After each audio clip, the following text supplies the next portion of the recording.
Margaret Graziano with Keen Alignment, and today we're going to talk about response agility, leading and recalibrating in times of change and uncertainty. And regardless of the position you're in, we're going to speak to you today. I'm going to speak to you today as if you are the CEO of your own life, if you are the master of your domain, and as you are responsible for your reaction to anything, to good, bad, being able to stand in the fire, being able to have the grit to recalibrate as necessary. Because let's face it, we are currently living in one of the most complex, chaotic, ambiguous, confusing times in human history. What we thought was secure is no longer secure.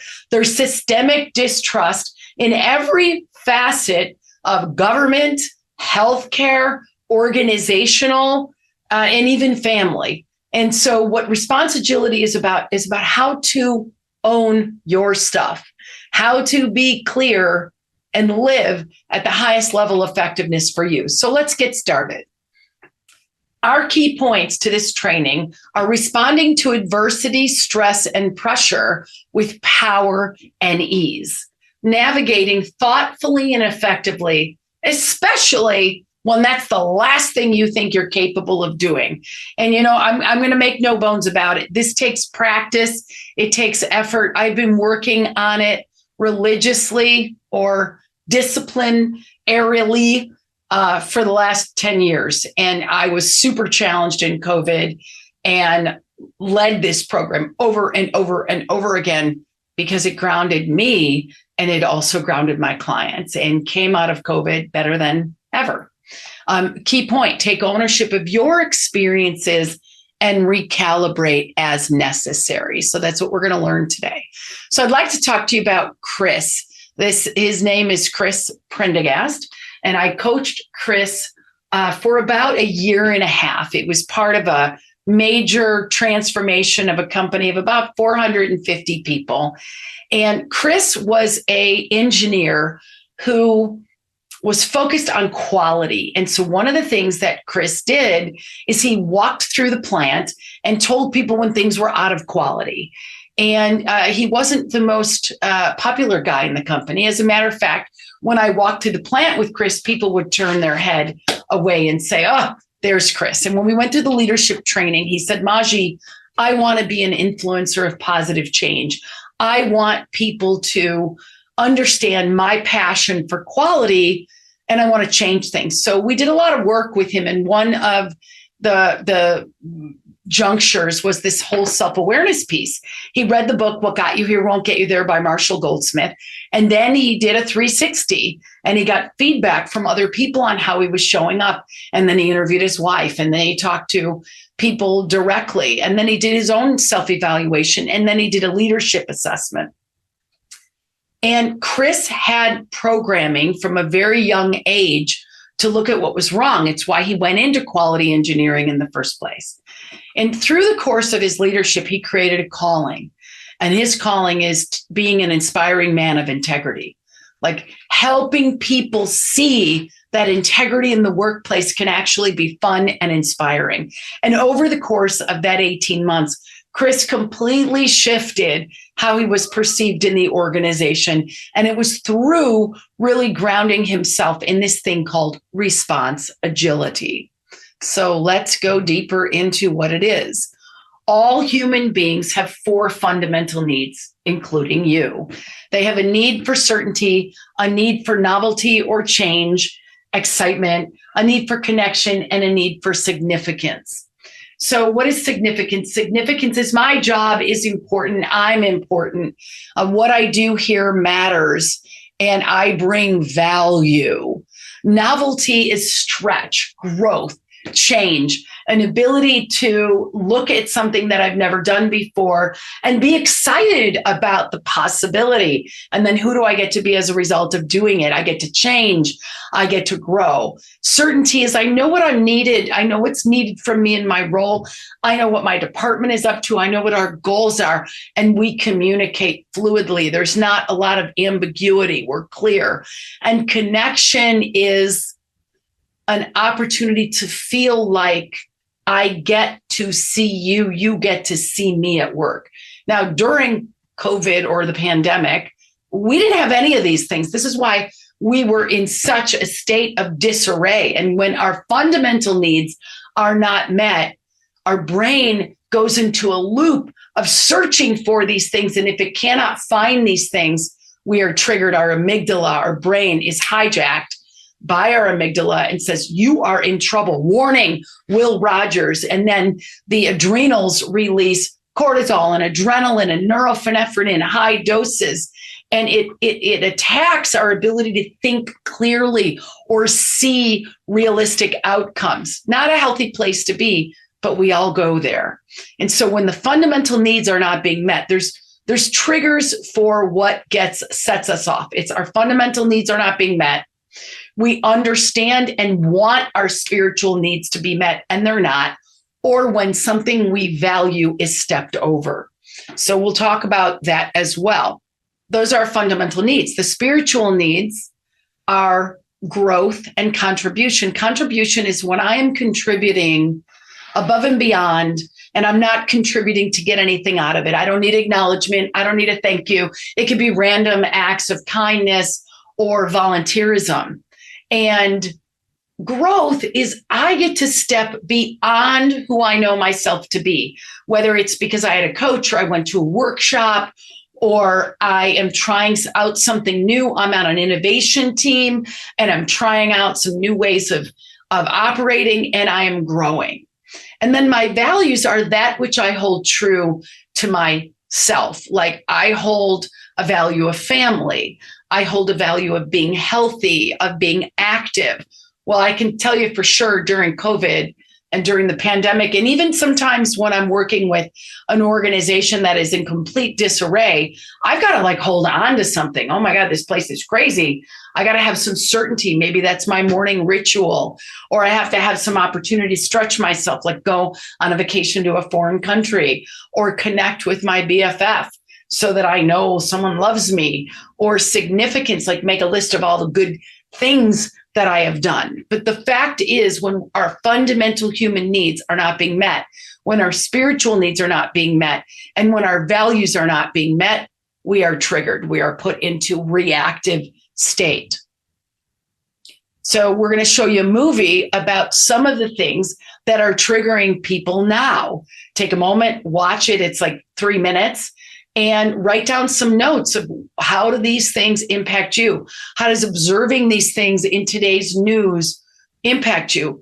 Studies on neuro-linguistic programming and the brain tell us that we've got about 140,000 bits of information coming at us at any given moment in time. And on top of that, the human brain is manufacturing 12,000 to 60,000 thoughts a day, with 85% of those thoughts being negative and repetitive. So when I'm left to my own subconscious devices, which studies also indicate that's 95% of the time, mostly I'm in the past.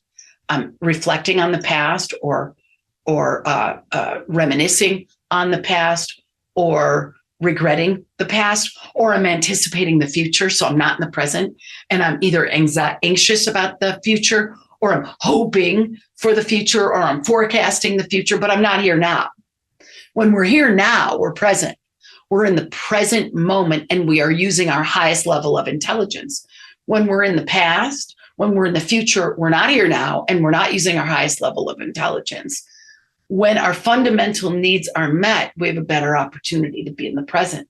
When our values are being met, we have a better opportunity to be in the present. When we're taking care of ourselves and putting our own oxygen mask on first, we have a better opportunity to be in the present. So I'll explain all that to you as we go through this training. So let's watch the video.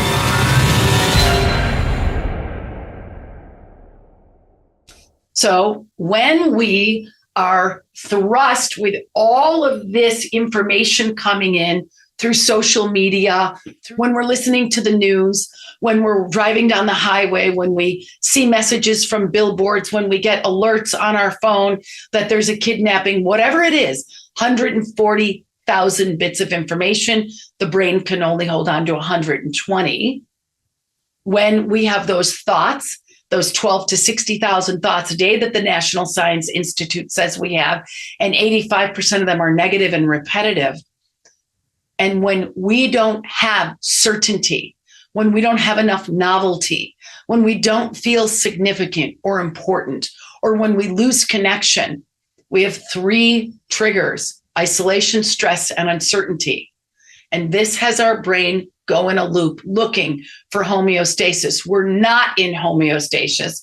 Our sympathetic nervous system is on high drive, telling us something is wrong, and our brain is looping. So we have things like panic attacks, or we go into stress or pressure or fear or frustration, or even worse, hopelessness.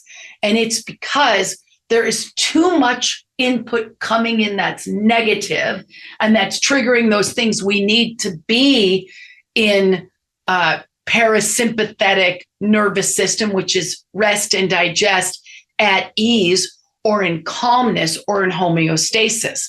So COVID is a great example of what happened to a world during a pandemic. And that was, we had lots of problems, lots of isolation, lots of stress, lots of uncertainty. But you can look at your day-to-day work life and say, oh my gosh, the economy is in trouble right now, and I'm stressed out over that. Or I don't feel safe in my job, or our company's changing leadership, and I feel like I'm not standing on firm ground. The power is recognizing when you're in isolation, stress, or uncertainty, or your core fundamental needs are not being met, or your spiritual needs are not being met, or your values are not being met. Some people don't even know what their values are. So when I say, well, what value was stepped over? They're like, what do you mean, what value? I haven't even done the work to isolate my values. So part of living a response agile life is knowing what your purpose is, what your calling is, knowing what your values are, knowing what your 550 is. And so what I mean by 550 is, what's your joy state? Dave Hawkins, who's an original researcher and a very deep domain expertise in neuroscience and happiness, has done studies on power versus force, and the energy that emits from a human being when we're really low, like in a state of isolation, stress, uncertainty, chaos, agitation, fear, hopelessness, is low levels. The state when we're in the state of love, of affinity, of contribution, of growth, is like at 1,000. 550 is the magic number. This is where we experience happiness. In order to put your own oxygen mask on, you have to know what it is. What's your joy state? What, when you're doing, does time stop? What's your calling? What's your reason for being? What's your aim in life? And then what are the things you need to do to keep yourself there? We're going to get into that a little bit later, but it's important to mention it now. If you want to be response agile, you need to know what quality of life for you looks like, what your values are, what your calling is, your purpose, what things that you do light you up, take your breath away, give you joy, give you bliss. And then you can recognize when you're not there. And when you can recognize when you're not there, you can do something about it. Make sense? Good. So truth is, we wish life was this straight line up. We all do. We think this is the way life should be, but how life actually is, and how leadership actually is you're going along, you're doing a good job, and then there's a recession and you hit bottom and the company hits bottom and there's lots of stress, lots of pressure. Maybe you even leave your job. You get back up, new job, new opportunity, maybe new product launch, and you're rolling along, and all of a sudden the bridge is out. And you got to think of a new way. You got to innovate beyond that. And you finally get back up, and boom, a pandemic happens. And you think it's over, but it's not over. Time always changes, and you get over it. And then you're on track, and another recession. And this is truth. If you've been in business longer than 2 decades, you have been through 2 or 3 recessions and lots of challenges, from supply chain to policy change to, you name it. We've had massive amounts of challenge. I'm 58, 59. And over my career, I think I've been through 7 economic challenges. We've been through 9/11. We've been through the pandemic, like everybody my age, and through the supply chain disaster. When I was in staffing, there were like shortages of people or shortages of jobs. This is just what reality is. And we need to learn to be with reality. Rocks are hard, water's wet, the numbers tell the story, and we need to be with what's real. And then we need to work on our response or our reaction to what's real. That's what emotional intelligence is. So there's 4 quotients that impact your ability to navigate stress, pressure, uncertainty, and to be the best that you can be. And one of them is intellectual. What are you learning? Are you a reader? If you're not a reader, be a listener. Listen to audiobooks, but 4 leadership books a year or 4 personal well-being books a year keep your mind in the growth mindset.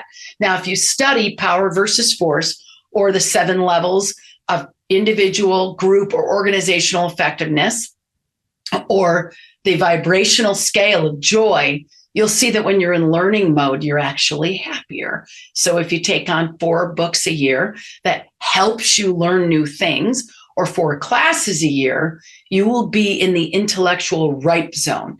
As I'm aging, I'm still young enough, and there is studies that say when people watch too much TV, watch too much news, have too many shows that they used to call it the boob tube for a reason.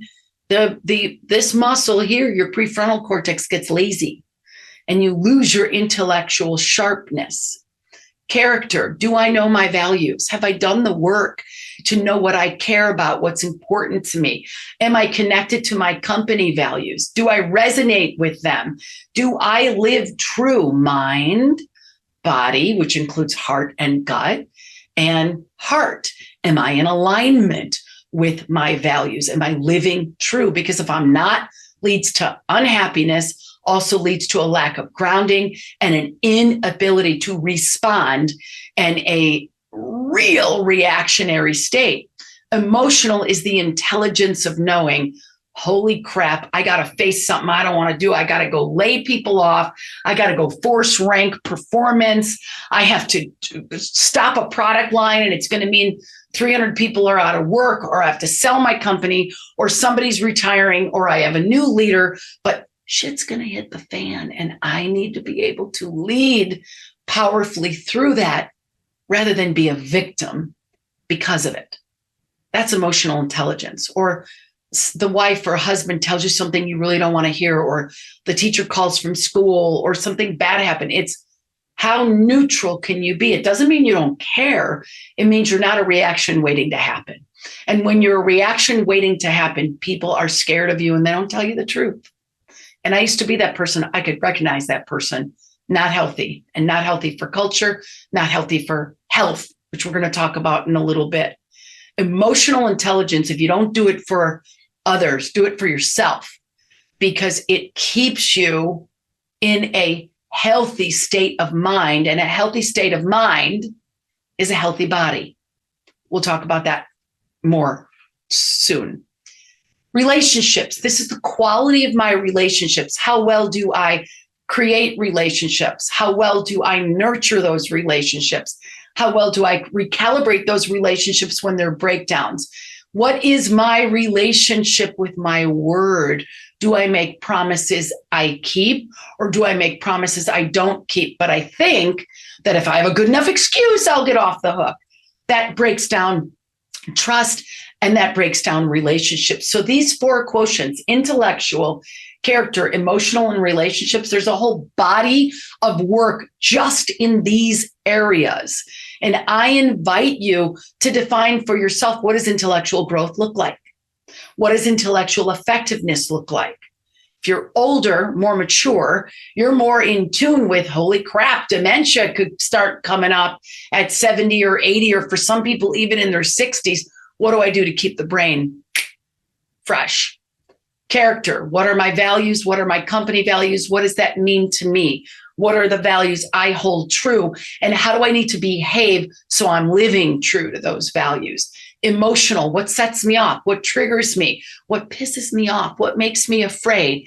And am I in communication so that with myself and others, so that I don't have to go there? I don't have to get crazy. When people withhold their upsets, it almost always turns into a blow up. So if you make me mad and I don't tell you, hey man, you didn't do what you said, I'm really upset. One day I am gonna lash out at you and you're gonna go, where did this come from?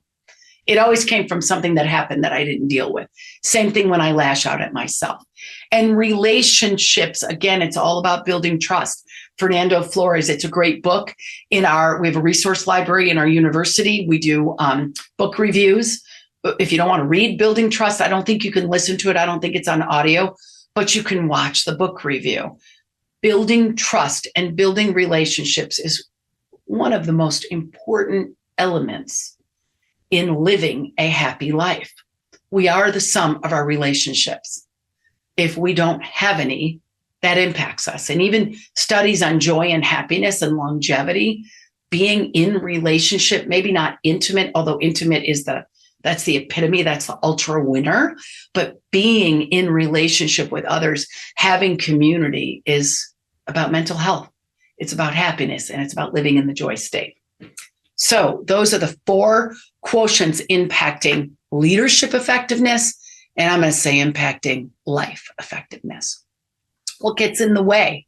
What gets in the way is when we're triggered. I talked about that a little bit. We have an amygdala. This is an almond-shaped organ here, and here it goes right in the middle, and you could see it on the screen. Amygdala, that is this organ that tells your brain you're in trouble. Warning, Will Rogers, warning, some imminent doom is going to happen. You better protect yourself, or you better put up your dukes, or you better run away and hide because the saber-toothed tiger's coming to get you. This is the only part, the amygdala is the only part of the human that has not evolved with time. It's there to protect us. But when the amygdala is in overdrive, when it's overreactive, which some people have an overreactive amygdala, and you need to train your brain to calm down, to rest and digest, to soothe itself. You need to train the sympathetic nervous system to lower its impact, and the parasympathetic nervous system to calm you down. Things like yoga, things like meditation, things like walking, things like not multitasking, things like a hug, a good book will all calm you down. Learning to breathe, Max Strom, A Life Worth Breathing, teaches you how to turn on your sympathetic nervous system and train that amygdala to kind of grow up and evolve. But the amygdala is not all bad. It tells us when we're in trouble and when we need to react. Problem is, reacting with a guy putting a gun to our head is different than reacting when the boss calls us up and says, we need to have the meeting about your performance. Or we have to have layoffs and everybody freaks out, doesn't do it, doesn't take action fast enough. And now you got to lay twice as many people off because you weren't proactive. And this happens in companies of all sizes, public, private, all the time. So back to this, we've already talked about values in the slide before, but your values, what you hold to be true, is intrinsic to your motivation. What do I value? I value freedom. I value contribution. I value generosity. I value love. I value relationships. I value honesty. If I'm in a relationship with somebody who is not honest or who lies or who doesn't take responsibility, I'm not in relationship with them very long because it's incongruent with who I am. I'll take mistakes any day. I won't take lying about mistakes. I won't take somebody who stands up in front of the room like a client and says, I want a great culture and I believe in integrity, and then he's sleeping with staff behind everybody's back. No, that's a deal breaker for me because it's part of my intrinsic values. So here's what you need to know. Your values are your rocket fuel. Your values are what keeps you going in the face of adversity, stress, and pressure. It's what you can hold on to. And rituals or daily habits that you put into your life that reflect your values will keep you stronger. When you honor your values and you put habits in place or daily rituals in place that sharpen that saw and align you with your values, much like Stephen Covey says, it will keep you effective. And sharpening your saw isn't just about reading books, it's about living true. So your values are the strongest current running through your body. It's that energy force. Your amygdala is there to tell you when you're in trouble, and it's overreactive. There's not one trained amygdala on the planet.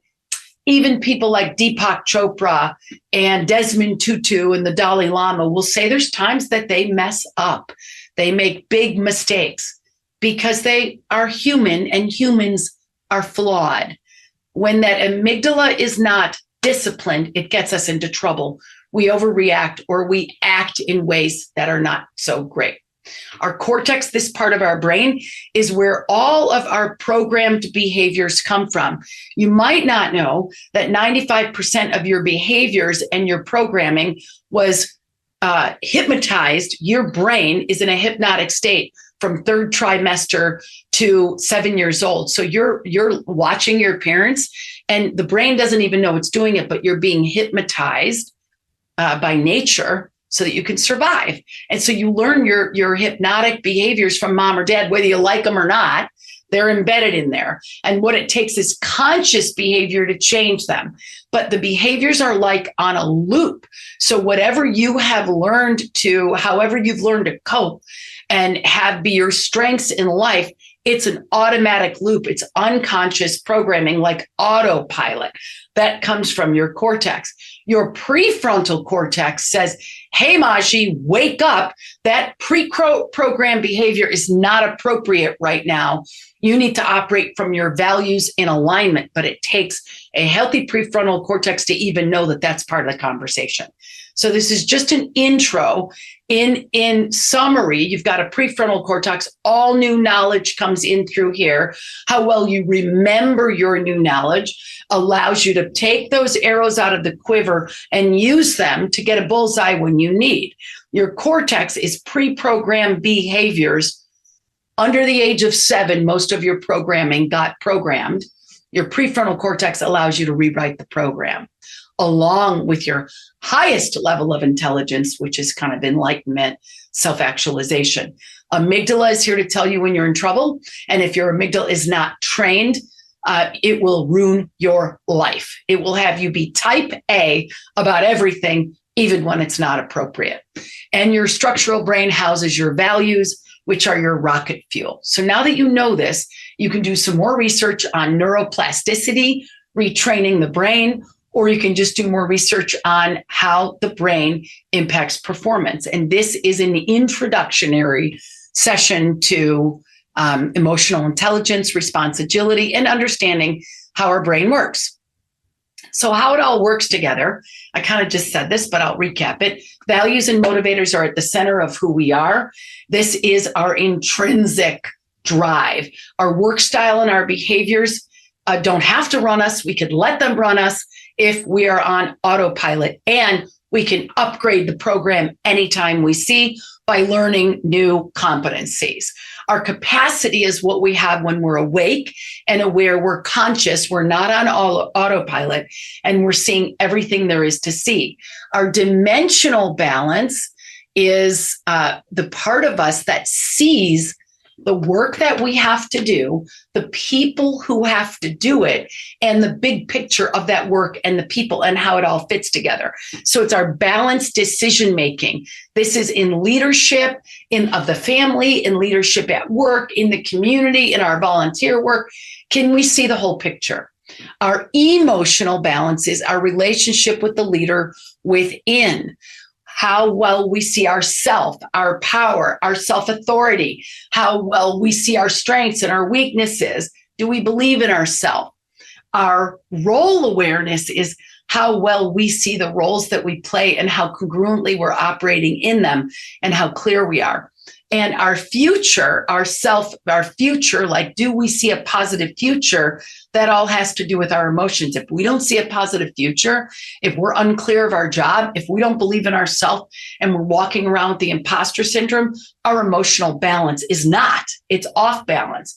If we cannot see the whole picture at work, if we cannot see the work that has to get done, the people who have to do it, and the big picture, we make bad decisions. When we are on, when we've got our superpowers consciously running and not on autopilot, we see the big picture, we see ourselves, and we know what to do. And that's called empowered. So let's talk about the 7 levels of individual, group, and organizational effectiveness. These 7 levels are derived from Dave Hawkins' work on power versus force. And again, we're talking about the vibrational scale of energy, all energy. You don't even have to be a science guy or in quantum physics to just look at energy, and energy is more powerful than matter. And we are energetic beings, and our behavior emanates energy to other people. We watch the news. Remember, during the pandemic, you turned on the news and in minutes, you felt your heart racing faster or your face flush, palms sweaty, like, holy crap, what's happening? That's your amygdala saying you got to run for cover. So when we're below the line, we don't have power. We don't have freedom. We are protecting or fighting or hiding. So the lowest level of effectiveness is hopelessness. The second level up is fear, and the third level is frustration. Now, frustration is the highest level of effectiveness, but we're doing it with force, and we're pissed off and angry and pushing people out of the way and put up your dukes and I'm right and you're wrong. And it's not fun to live there. And it's not fun to live with people who live there. It's actually painful, especially when you've learned life doesn't have to be that way. You don't need that drama.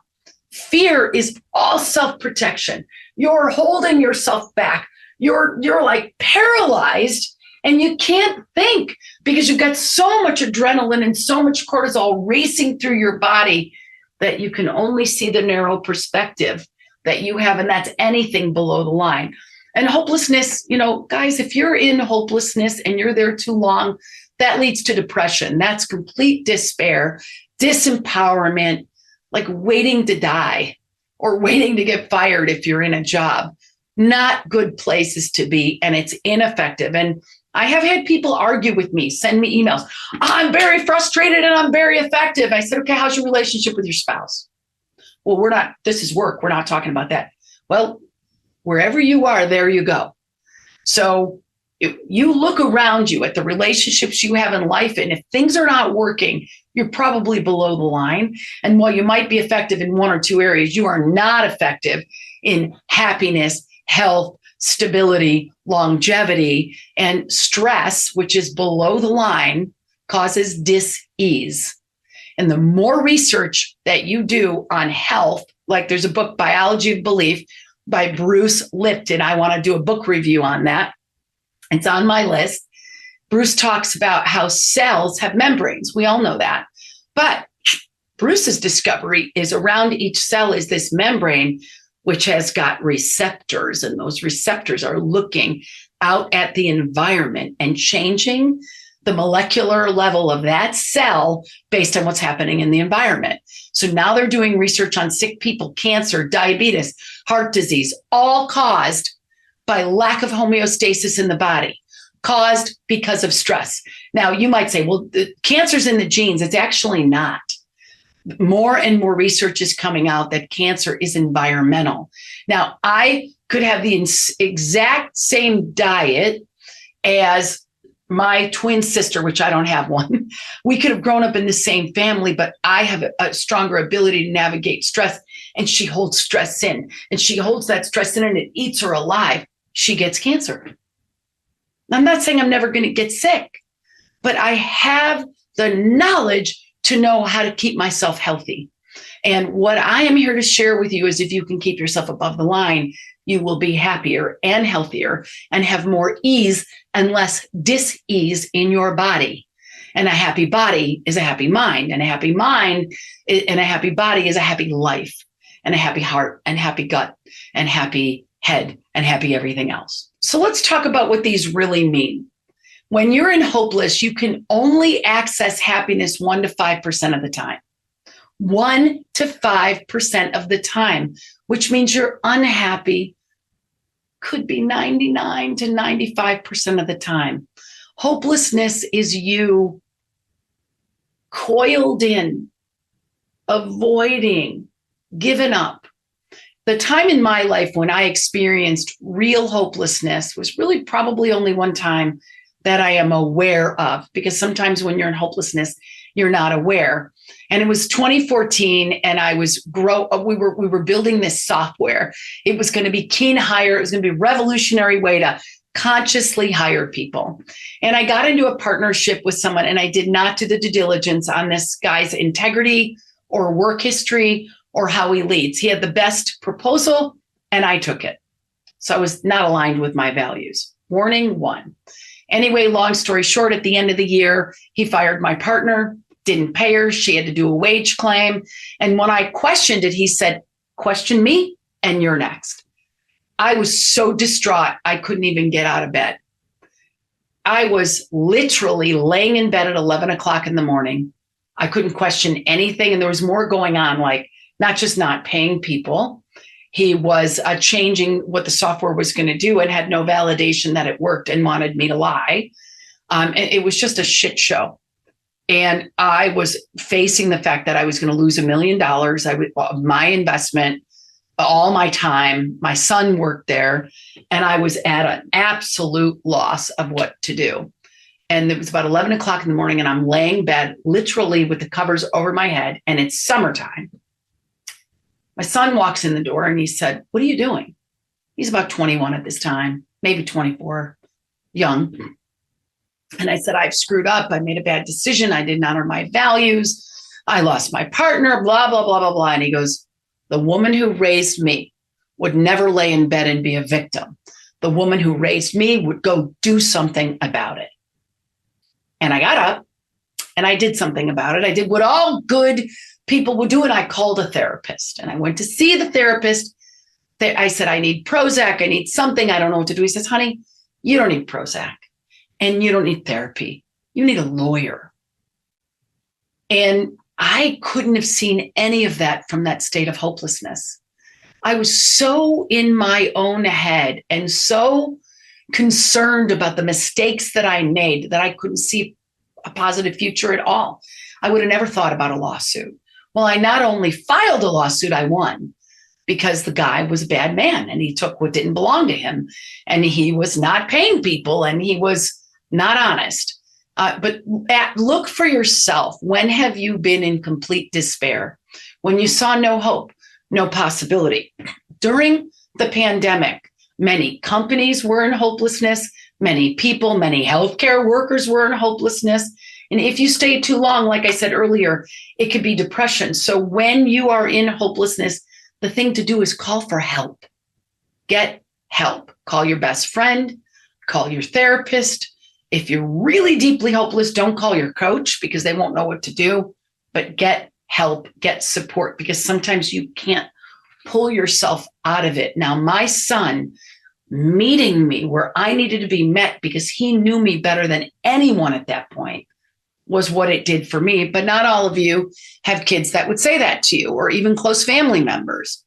So let's talk about fear. In fear, you can be happy 9 to 10% of the time, but 90% of the time you're unhappy, which means you're not productive, which means you're spinning out. You've got the brain searching for answers and you don't have answers. And remember, you're afraid of something terrible happening, almost certain attack, loss, or disappointment. So you've got high doses of adrenaline, cortisol, norepinephrine, warning you something bad is going to happen. And you don't even half the time know it's happening, but you're in protective mode. And when you're in protective mode, you're under the line. And if you're right hemisphere dominant, you go into overwhelm. And if you're left hemisphere dominant, you go into rigidity. And either one of those places, you can't see anything but your own perspective. Now we'll go to frustration, which is the highest level of ineffectiveness. You can be happy 12 to 22% of the time, but you're pissed off, upset, angry, want people to behave differently, Xing them out of the way, elbowing, picking a fight. Opposition is high during frustration. Doing things that are not necessarily kind happens in frustration, high annoyance level. So I want to go back. I missed something with fear. So I just want to say it. In fear, the thing to do is make a list of what's not working and make a list of the things that could potentially work. That's one example of what to do in fear. Now, if you're hyperventilating, breathing is not necessarily the best thing to do.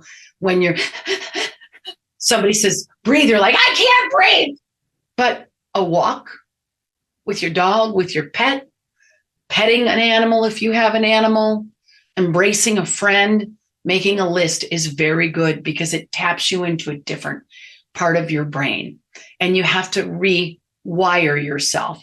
If you're left hemisphere dominant and you're in fear, you connect with people because it's the opposite side of the brain, which balances you out. If you're right hemisphere dominant and you're in overwhelm, coming up with a list of things you can do will calm you down. It's called diagonal thinking. It's a different training that we have for advanced members of our community. But this is all part of homeostasis. So in frustration, your energy's high, it's forceful.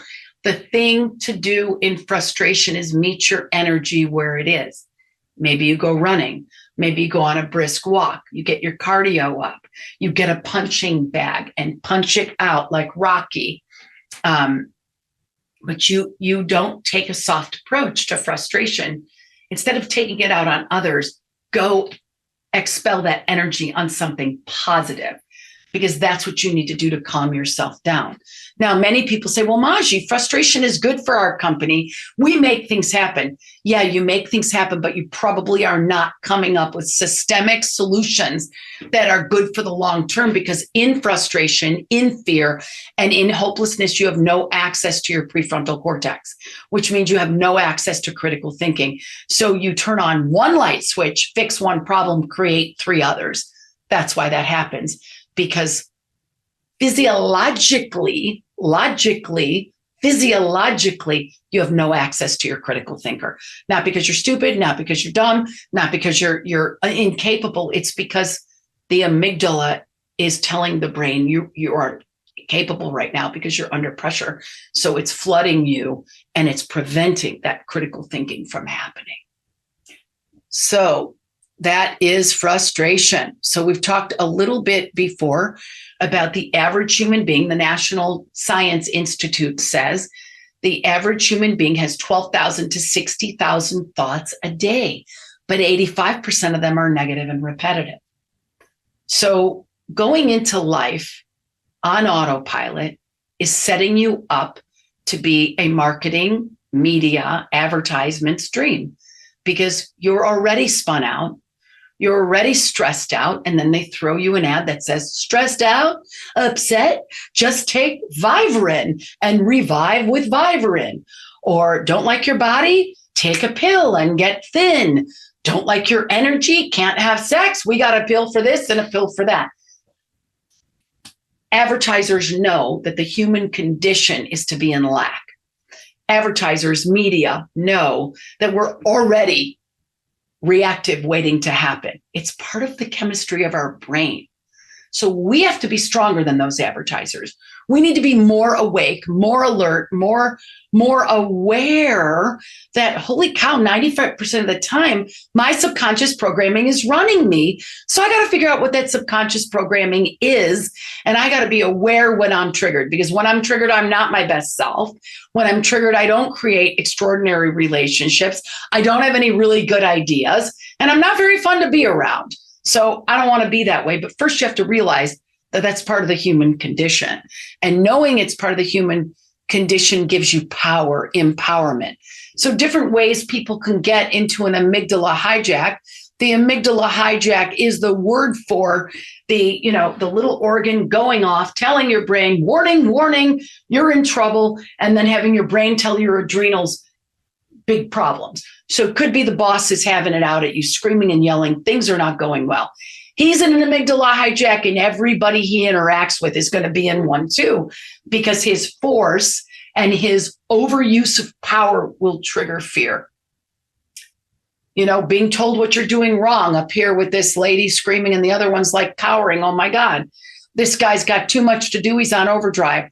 Or when you feel like you're being judged and evaluated, either dating or interviewing, boy, the amygdala goes wild. And timelines. Some people are terrible with deadlines. Other people power up and get aggressive. But if you're not going to meet the deadline, boy, that amygdala takes you for a wild ride.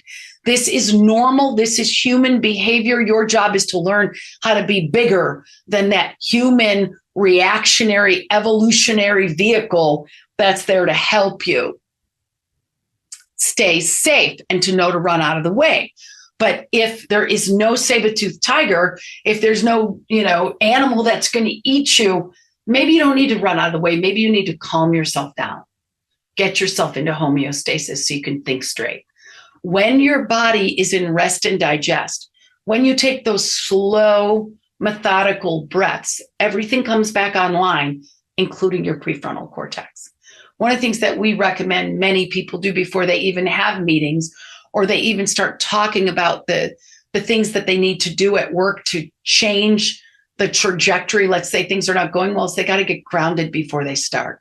They have to get everybody present so people can have the level of conversation with the level of emotional stability they need to make good decisions. So much of our behavior is reactive. As I've said, 95% of the way we behave is programmed from last trimester to 7 years old. We are all in a hypnotic state. It's what trains us to survive. And we're just taking in whatever we're seeing on TV. It's why they're now saying, don't let your kid watch TV first year of life, because you don't know what messaging they're getting. Hypnotic stage of our development. And we're picking up best and worst of mom, best and worst of dad, best and worst of grandpa, grandma, neighbor, the milkman, whoever, and it's teaching us how to be. So life happens, that's stimuli, and then there's a response. If you're healthy, response, I'm going to respond like an adult, or a reaction. I have to be afraid, or I have to be mad. Automatic reactions to stimuli are caused by a reactive brain, which is subconscious, and it's automatic programming, and it's due to this amygdala, this whatever happened in our life in those first 7 years. Things happen that set our little kid off. Like we put our hand on the oven and we got yelled at, and oh my God, I never want to do that again. Or we ran across the street and our mother yanked us back, or our parents got in a fight and we thought it was about us, because that's what little kids do. There's so much training in this now, whether it's the Hoffman process or landmark education, or a book called Invisible Power, or Michael Neal has a book called, I don't remember the name of it, but Michael Neal has a book. Just erase that part. Or Invisible Power, or Joe Dispenza, Change Your Mind, Change Your Life. We have stimuli, and stimuli is going to keep coming. And then either we have response, we open to it, doesn't mean we're accepting of it, but we're not reactive, or we react. And remember, it's your programming. It's your subconscious program. And the beauty of being a human being and not an animal is, as a human being, we have human spirit, conscious choice, and we could choose to respond versus react. We're not a robot. We can respond. Our child self reacted because it didn't know any better. So self-management requires you to wake up to your consciousness and choose. Between stimuli and response, there's a place. And in that place is our power, conscious choice. I'm going to respond. I'm not going to react. Viktor Frankl was a Jewish prisoner of war with in the German prison camps. And he had this insight years and years and years and years ago, like in the 40s, that I don't have to be reactive to what's happening. I can tap into my highest level of conscious power. So we have an impulse and an emotion, and then we react. But before we react, we can have the impulse and we could say, no, I want something better. So a story in my own life, I was just learning this. I was about 48 years old. Actually, not true. 38 years old and going through a divorce. And we still lived together and we were still having parties. We're trying to do the right thing for the kids. But he started insulting me publicly, which whether you could tell or not on this video, I don't like public insults. It hurts my feelings. So I was talking to my friend about the fact that I'm going to do a triathlon, and she's an extremely fit triathlete. And he comes along and he says, what makes you think in front of other people, what makes you think you could ever do a triathlon? And I saw myself, I felt the impulse and I felt the emotion of wanting to reach out and strangle his neck, even though he's a lot bigger than me.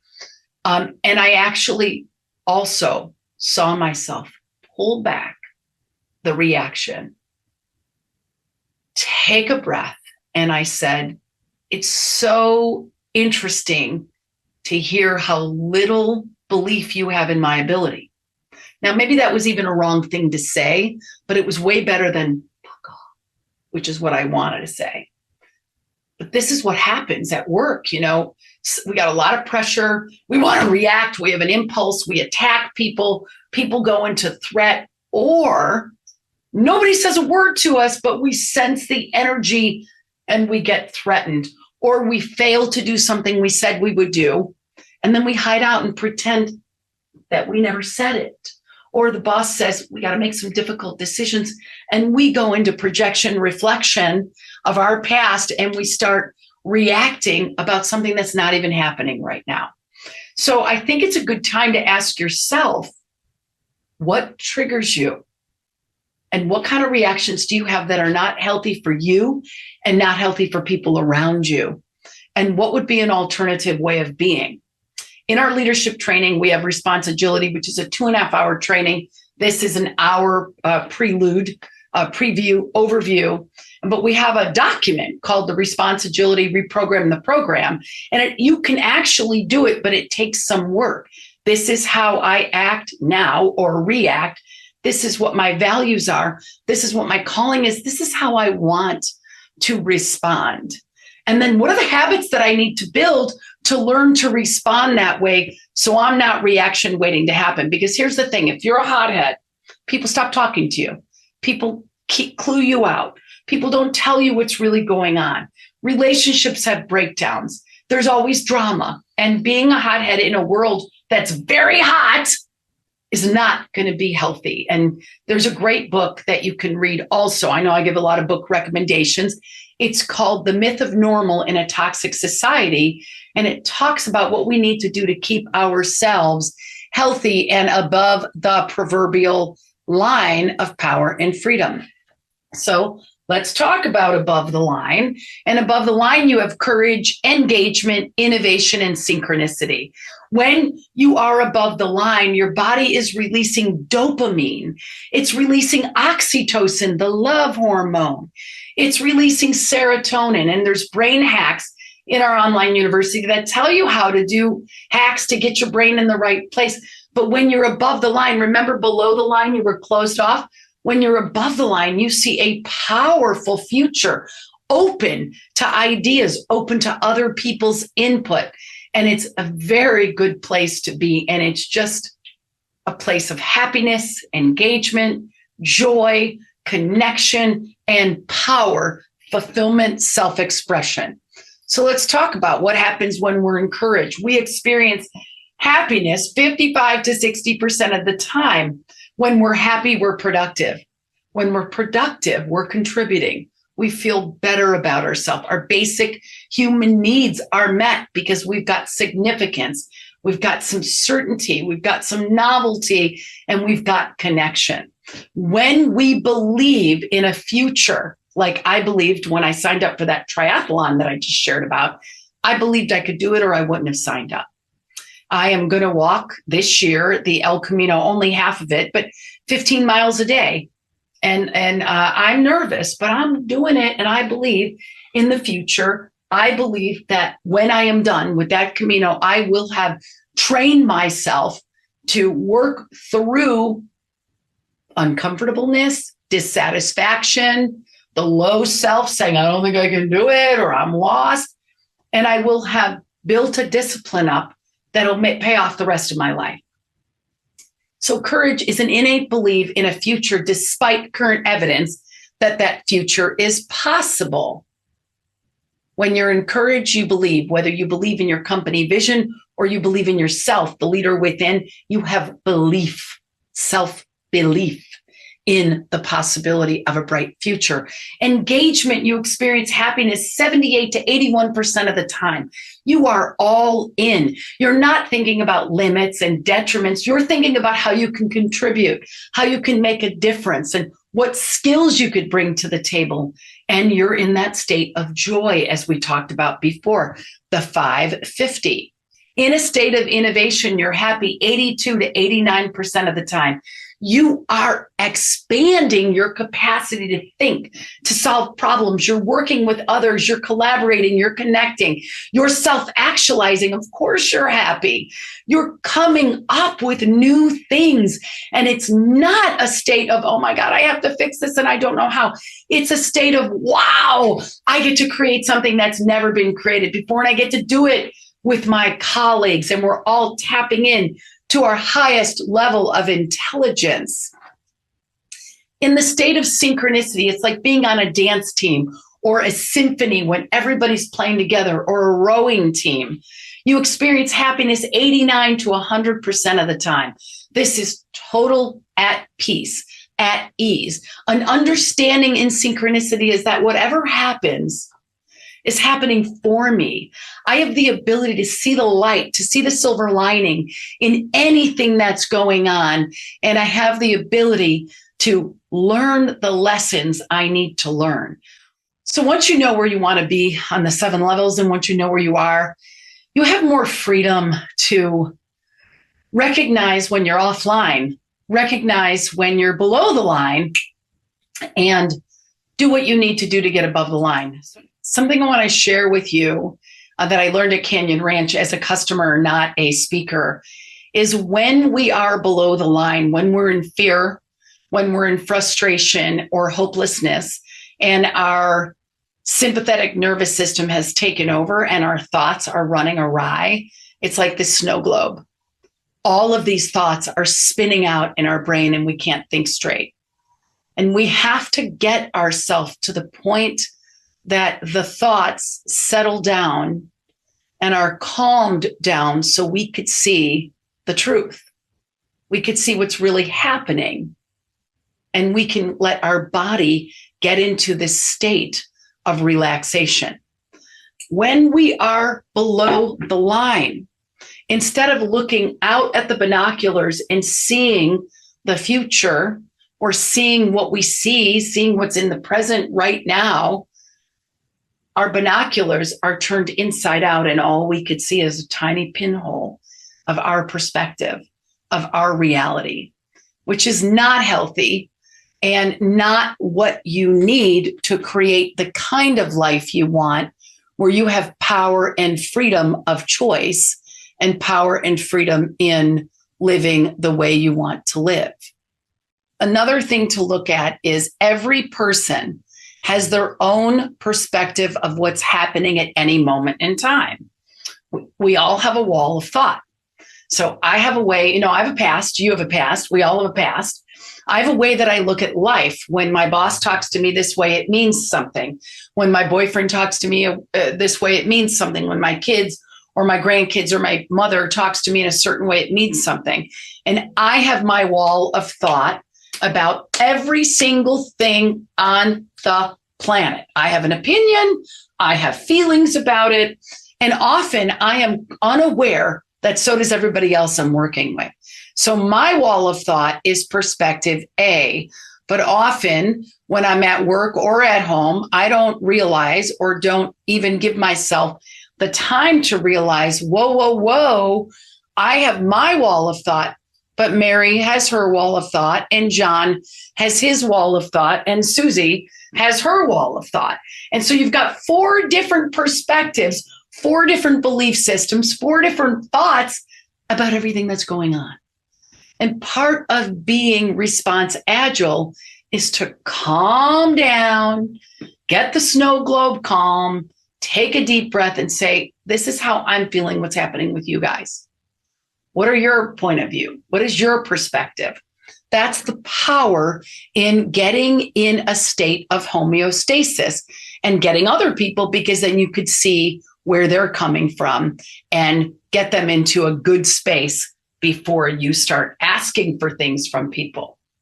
So the model of leadership that Keen Alignment trains to in our Leadership Accelerator and 21st Century online training is derived from the coactive leadership model for CTI. We've changed it a little bit to fit the neuroscience of what we do, but it begins with the leader within. And the leader within is the one with the self-authority, the self-belief, who's taking care of themselves, who's retraining their brain, who understands that we're mostly subconscious programming and we have to rewrite the program. In order to lead effectively from the front and to be a visionary and to take people somewhere, first, you got to be aware of what's going on with you. And then in order to be a leader from the side, you have to understand your impact on others and the basic work of how do I be a healthy, high performance, intentional human being. Same with leading from behind and same with leading from the field. So the leader within, number one priority for the leader within is to retrain your brain so that you can be aware and awake to your subconscious programming, and you can live into and act out and develop the discipline to develop yourself in leadership strengths. So because you're watching this training, we're going to give you an opportunity to take a free leadership assessment. We charge for debriefs, but you can get this and read it yourself. 79 pages, text IMX to 66866. It will evaluate you in 79 areas of leadership and give you very specific feedback on how you are at leading from the front, how you are at leading from the side, how you are at leading from behind, and how you are at leading from the field, and how you are at leading from within. So those 7 categories all link up and sync up to the diagram I just showed you on the leadership model we use. So you're going to look at how you are in terms of envisioning an outcome, understanding your supporters, communicating your vision, serving others, inspiring others, guiding others, and developing yourself. This is part of the self-awareness. Now, I do want to warn you that the 2 lowest scores globally are accountability for others and self-control. Self-control is your ability to be response agile. Self-control is this overactive. If you don't have self-control, an overactive amygdala, even though you might not blow up outside, you might spin out inside. And so watch for your scores in that area. Watch for your scores on personal accountability, on emotional control, on self-control, on self-awareness, on self-belief, because all of those, that's all an inside job. The other things, they can all get handled after the inside job gets taken care of. So leadership effectiveness is being able to know yourself, to be responsible for yourself, and to understand where your strengths and weaknesses lie. This is our prefrontal cortex, our brain, our executive brain. We have a right hemisphere and a left hemisphere. Effective leadership is integration of both left and right hemispheres. Right hemisphere, we've got the birds because it's freedom. We can see the whole picture. We see unity. We see empowerment. We see empathy. We see people. We care. Left hemisphere over there actually is systems, structure, architecture, having a plan, having reasons, having data. Well, one side and not the other side is insufficient to lead in today's world. But the truth is we all have subconscious programming that helps us favor a side of the equation. Growth, development, emotional maturity is integrating both. So for your response agility, so what's your vision for your life? Who is it that you want to be as a leader? What is your calling? What's your reason for being? I've talked about that earlier in the training, and it really is the ultimate intent for you is, what am I up to? What is my aim? And that is what will carry you through the day in developing yourself as the kind of person who can respond instead of react. So you can take time now, or you can watch our Elevate Leadership training. And I actually go through an entire formula of how to create your calling or your vision for your life. Next is, what are your values? What do you value? What ways of being are you committed to? Is integrity a core value, or accountability, or contribution, or love, or generosity, or teamwork, or partnership? It can't be everything. Pick your top 5. And we have a downloadable worksheet if you'd like support with that in our Elevate Leadership, whole downloadable about how to determine your values. And then we have live training and coaching, and our coaches, our whole first 4 months of coaching is working on the leader within, because we can't give you the muscles you need if you're not clear on who you are. All development begins with the leader within. So your values are that which you hold true, that which if it gets not respected, you feel triggered. So that's important. Last part of this training is the 5 keys to neuroplasticity. 5 ways you can retrain your brain. Neuroplasticity is reprogramming the program. 5 keys. Now there's way more, but these are the top 5. You got to get enough sleep. 7 to 8 hours a night, real sleep, not waking up all the time. Novelty, which we've got the paints, doing something new to expand your horizons, traveling to new places, eating different kinds of food, eating from the sun, nutrition, eating the right foods that help the body stay in homeostasis. By the way, big connection between the gut and the head. There's books right now about the heart and the gut the head and the gut connection, and like thinking and clear thinking is impacted by what you eat, your fuel. Makes sense, right? Exercise, really exercising, getting the cardio up, whether it's walking, running, cycling, hiking, doing yoga. The body needs to move a minimum of 30 minutes a day. If the body is not moving, stiffens up, body stiffens up, mind stiffens up. And then mindfulness, whether it's staring at a doorknob or meditating or mindfully washing dishes, training our brain to focus. I talked earlier about the Flow Collective, Flow Research. This is people who are operating in the zone. And there's a great book. We're going to do a book review on called Flow. And then there's the Flow Collective, which you can take training in. But it will tell you to do all these things. These are the 5 keys to reprogramming the program. Multitasking is the antithesis of response agility. You can't learn to be response agile if you're hyper amygdala, adrenaline biased, and you've always got to be doing 10 different things at one time. It's just not possible. So 5 keys to neuroplasticity. Take time, do an inventory, do your values, do your mission or your vision for your life, your ultimate intent. Look at what habits you need to build so you can be more response agile. Use the barometer of the 7 levels to know when you're on track or off track. And when you're off track, tap into a different part of your brain, or just go back to those daily rituals of breathing and mindfulness, or eating right, or exercising, or getting enough rest, or doing something fun like painting or learning a new language that taps your brain into a higher level of thinking.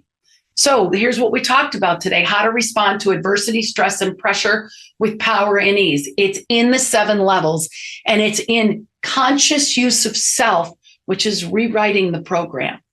Who do I want to be? What is important to me? And knowing and trusting that you have all the power you need to live consciously. In my book, Ignite Culture, the whole first 5 chapters are about this exact thing. And we'll go into great detail in the masterclass for Ignite Culture. I think I said Ignite Power, but the book is Ignite Culture. We also have a book coming out for Ignite Power, but we're not doing that now. Key points to this training: navigate change thoughtfully and effectively, and taking ownership of your experiences and recalibrating as needed. Make a list of the things that trigger you. Know when you're triggered and know what you need to do to calm down your sympathetic nervous system so your parasympathetic nervous system can ease, calm, rest, digest, and open up your aperture so you can see other perspectives. Thank you for being with me here today. If you want anything else, send us emails, send us notes, take part in our online leadership university. We look forward to hearing from you more.